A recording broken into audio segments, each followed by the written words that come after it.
Hello and welcome to video lecture series on computer communication network. In this video, we shall be discussing the functionalities and description of each individual layers of TCP/IP protocol suite. So, the content of this video covers the layer description for each layers of TCP/IP protocol suite.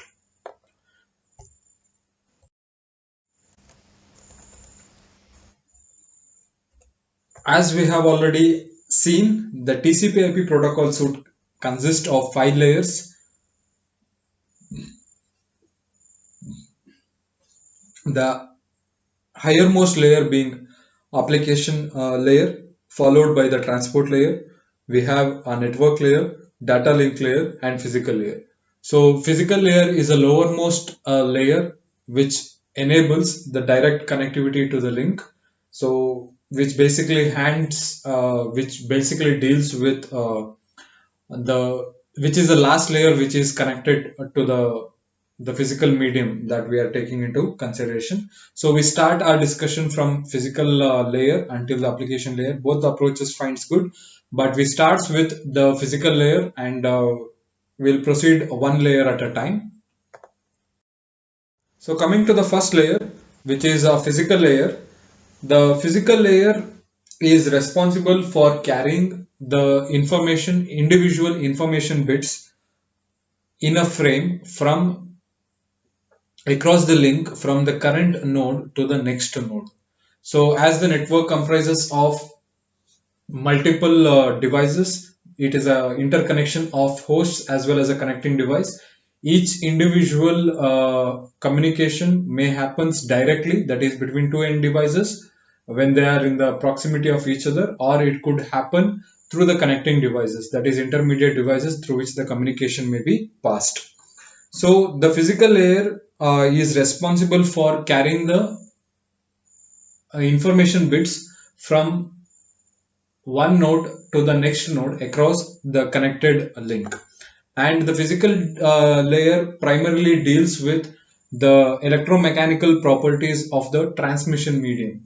So electromechanical properties accounts for the transmission rate of bits.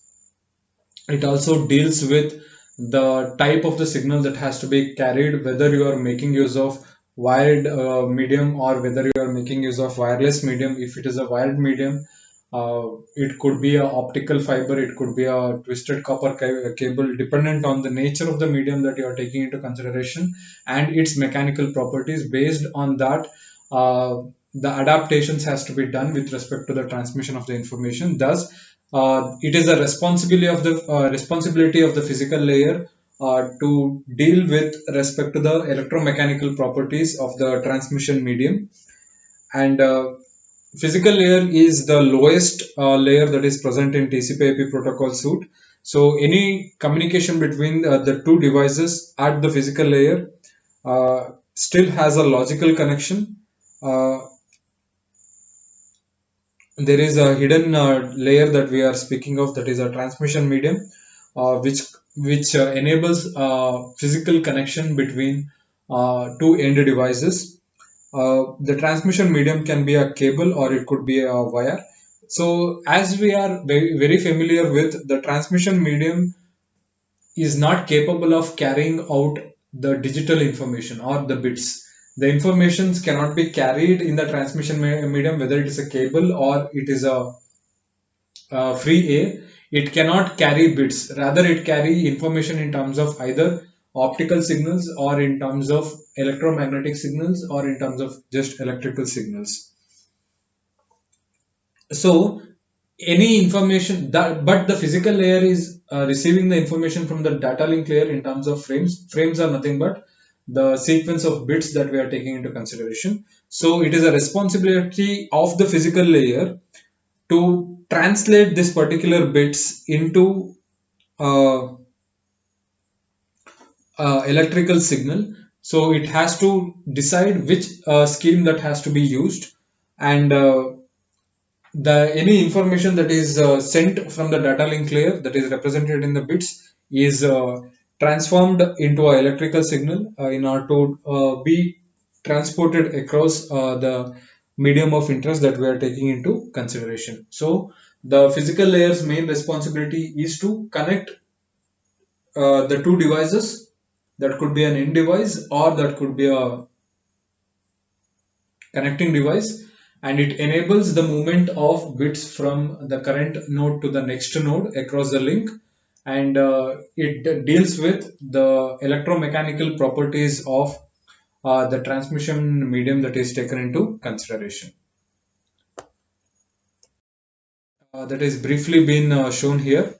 So it receives the data from, or the frame data frame from the data link layer. So this is the actual information that is received.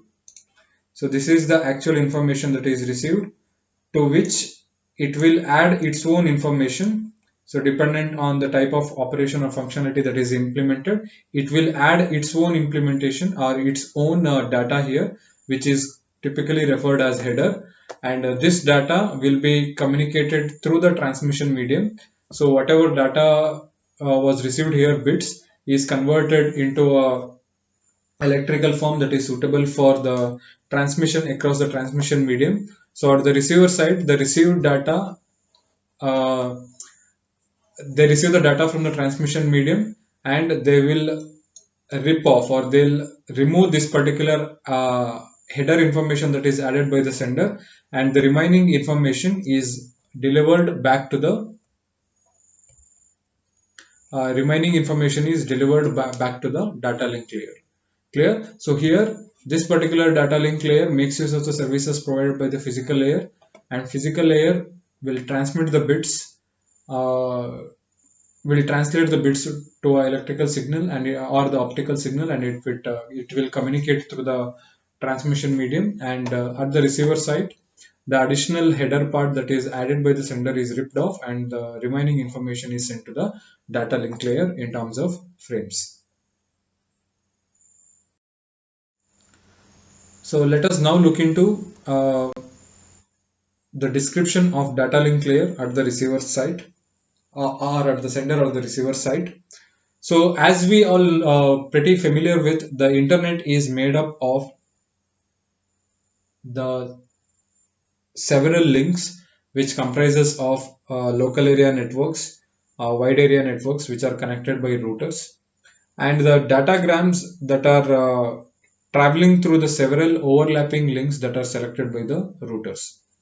So in the process of traversing from source to destination, each individual packets or each individual datagrams will traverse through a multiple connecting devices and multiple overlapping links that are typically selected by the router.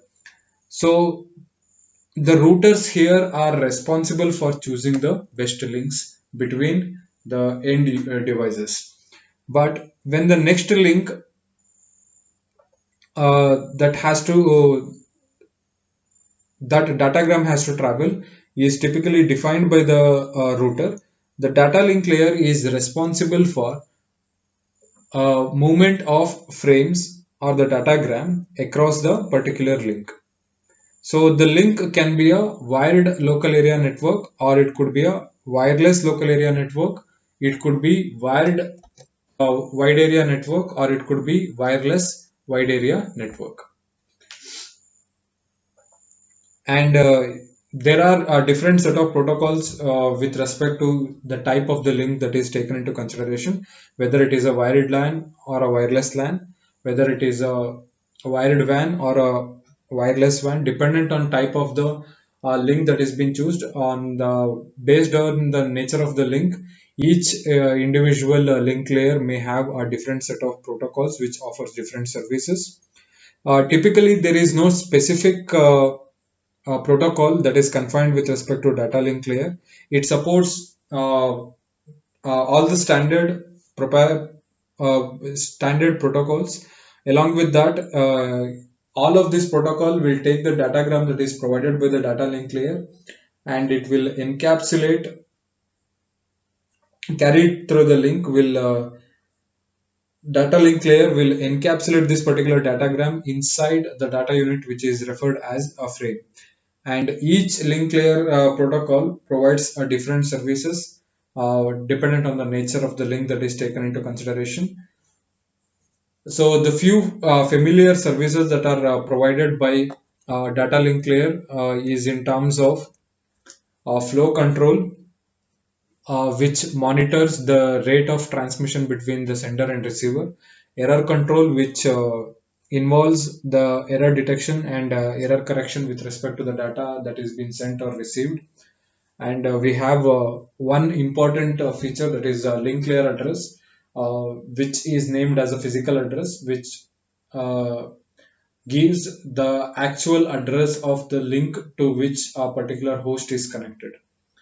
So for that particular, which identifies the individuality or the identity of each individual device inside a network. So this physical address, we'll discuss more with respect to this as we proceed with respect to the overall operation of the data link layer in the subsequent videos.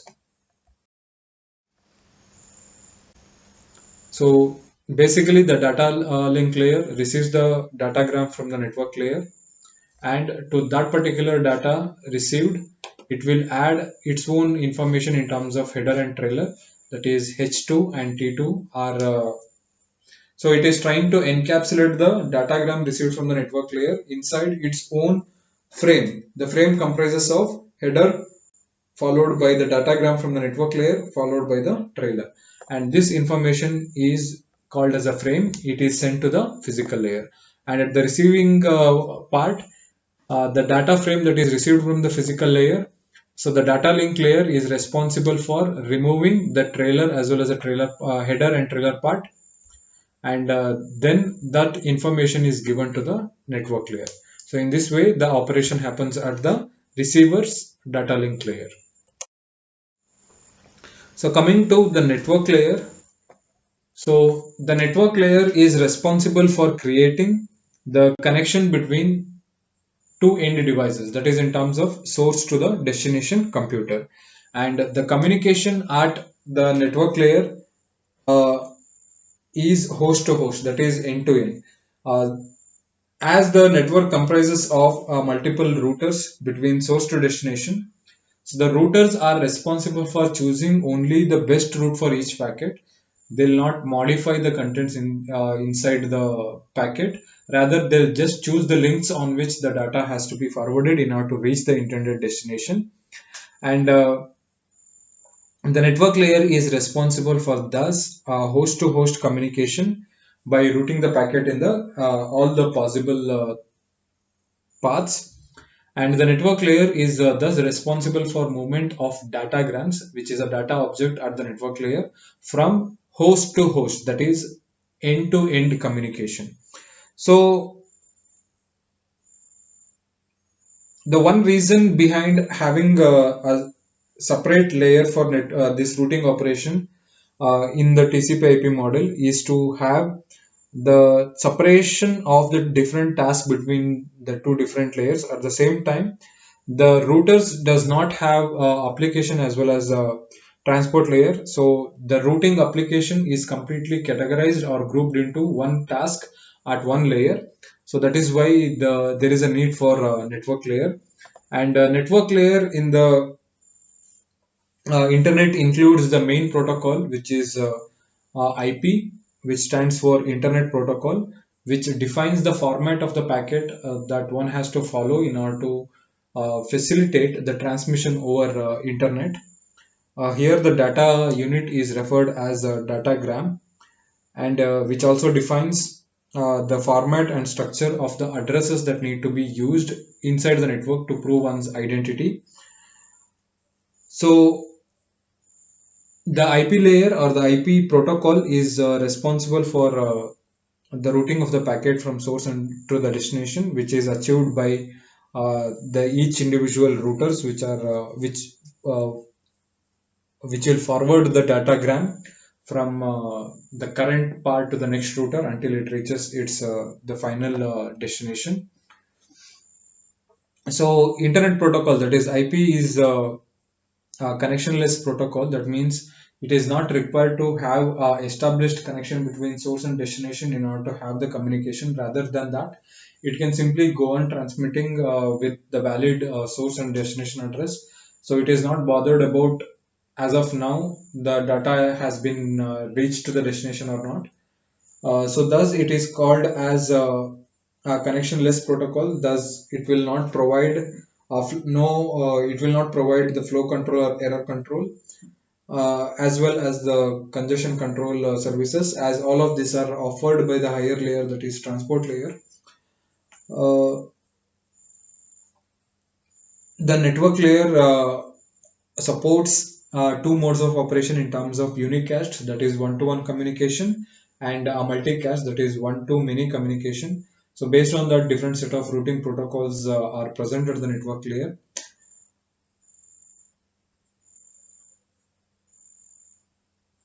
A routing protocol typically will create a routing table, and it will just forward the routing table for routers in order to help in the routing process. And the network layer in the internet includes the IP, which offers the following operations in terms of the routing. As I've already told, it will not create the routing table. Rather than that, it will just forward the routing tables to the router so that it can take up, which will facilitate the routing operation. And it also have auxiliary set of protocols such as ICMP, which stands for Internet Control Message Protocol, which helps the IP to report if there are any problems with respect to the routing of the packet. Then we have IGMP, which is Internet Group Management Protocol, which helps in the multi tasking when the multiple parts of the network, the communications has to be established in that node, IGMP could be made use of. Then we have DHCP, which is Dynamic Host Configuration Protocol, which helps the IP to get the network layer address for any given host. So each of the devices will be having IP address. So the DHCP is responsible for finding out or allocating that particular IP address to a specific host. And then we have ARP, which is Address Resolution Protocol, which helps the IP protocol to find the link layer address, that is on which particular link the data has to be sent next. Uh, and thus it will help the router when the network layer address is already given to it. So the detailed discussion on these protocols will be done in the subsequent videos. And the address at the network layer is labeled as the logical address or IP address. So it changes with respect to the it is not a permanent address as the physical address in the case of data link layer. In the data link layer, whatever the address is given, the physical address has been given to the device. So it will exist until and unless the network interface will be there in the device. So it will not change with respect to the different networks. But when it comes to the network layer address, it varies from one device to one network to another network. Inside the network also, if you move from one part to the another part also, it may vary. So thus it is referred as a logical address. So which is the identity of, or the IP address is the identity of an host in the internet. But physical address is identity of the host itself. It will not vary with respect to the different networks, but the logical address will vary with respect, or IP address will vary with respect to the different networks and the different types of interfaces that you are making use of.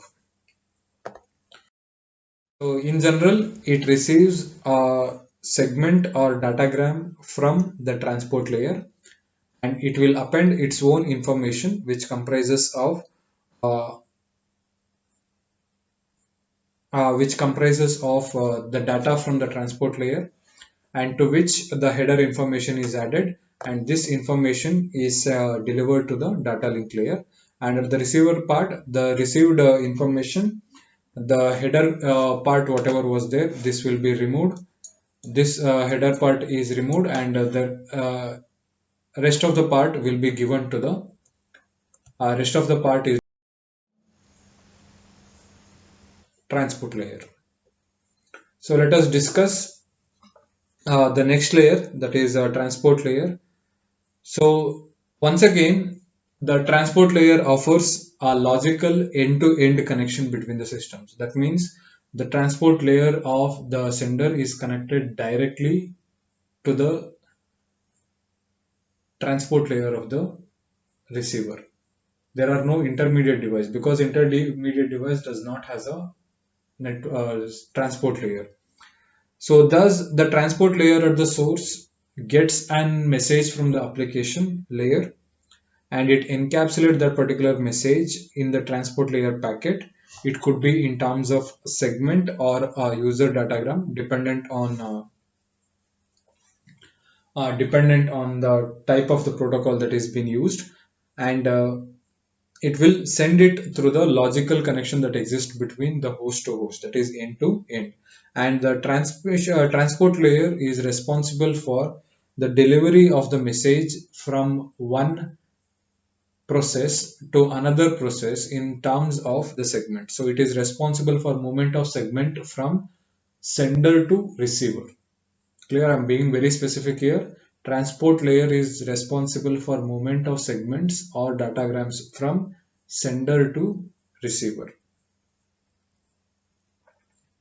So thus the transport layer offers services to the application layer, and it gets the message from the application program running on the source computer or a host, and it will deliver to the corresponding application program on the destination host.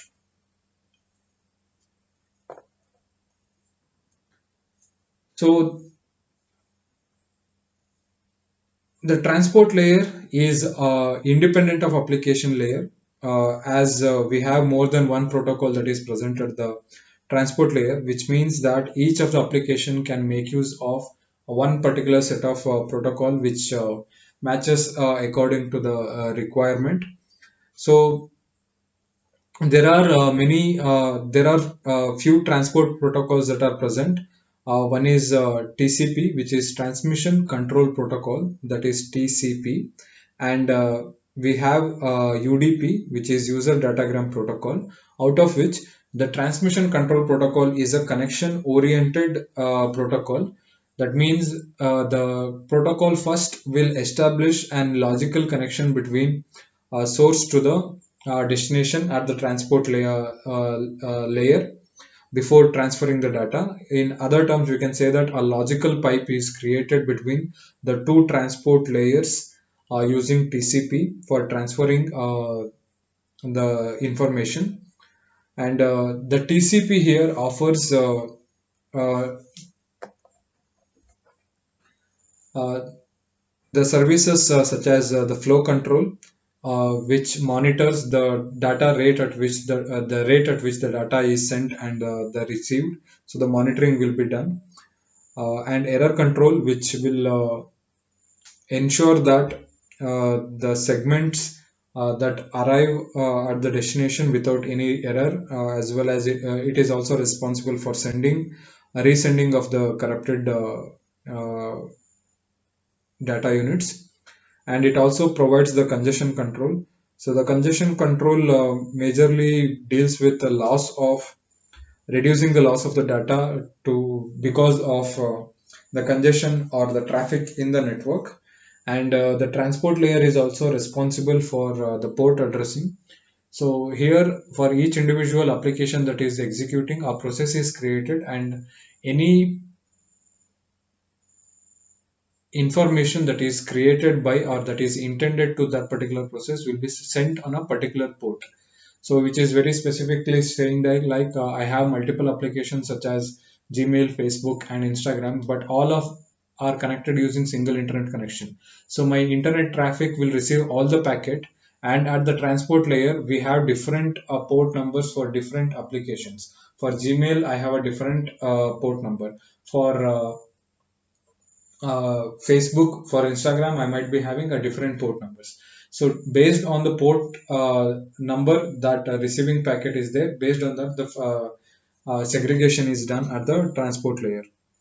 So similarly, we have user datagram protocol, which is a connectionless protocol. So thus it transmits the user datagram without creating any logical connection with the destination. So each of the datagram that is sent using UDP is an independent entity. So that means there is no dependency between one datagram to another datagram. So the UDP is very simple protocol which does not offers flow control, error control, and congestion control. But there is a small overhead in terms of its implementation, as an application program need to send the shorter messages, so they cannot afford the retransmission of large messages as involved in TCP. So when the packet is corrupted, or when the packet is lost, so there is a new protocol which is named as a Stream Control Transmission Protocol, which is SCTP, which is majorly designed in order to meet the requirements of new applications which involve the multimedia information exchange. So as we can see, the transport layer receives the message from the application layer. So it will create the multiple data segments or datagrams dependent on the type of protocol that has been chosen. If it is TCP, then segments will be created. If it is UDP, then data grams will be created, and for each individual data blocks, header information is added up and it is delivered to the network layer.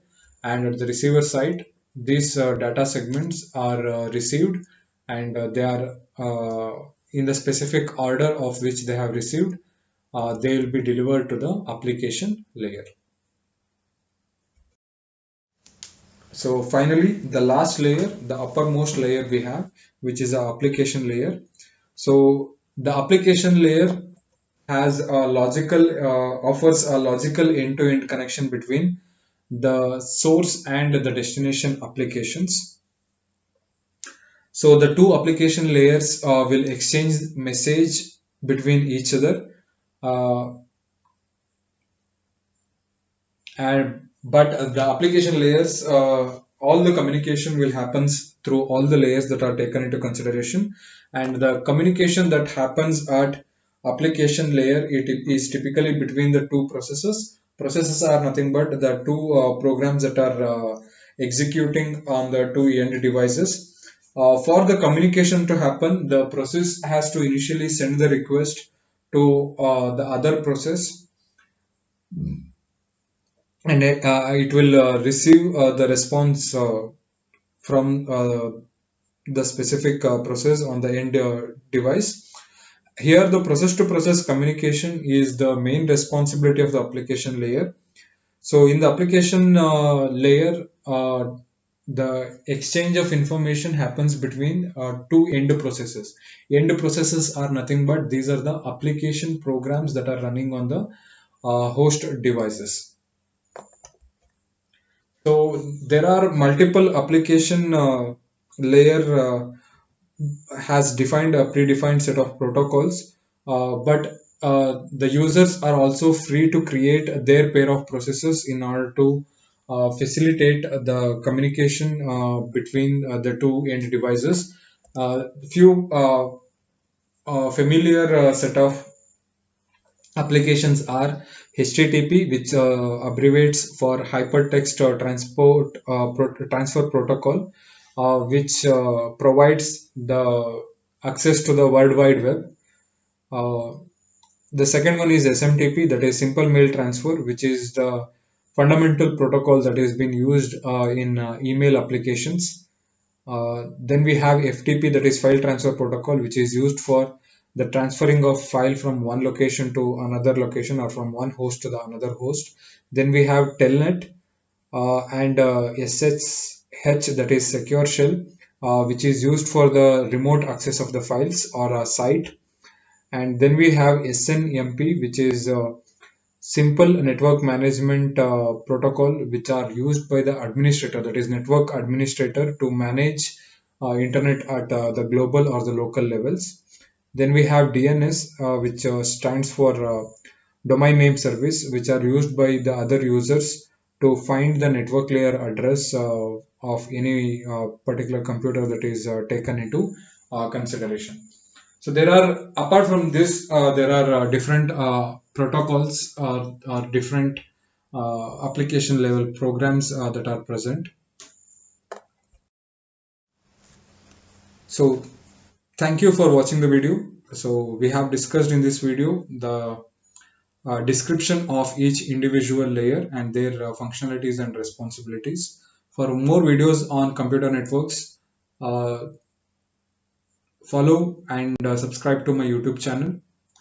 Thank you so much.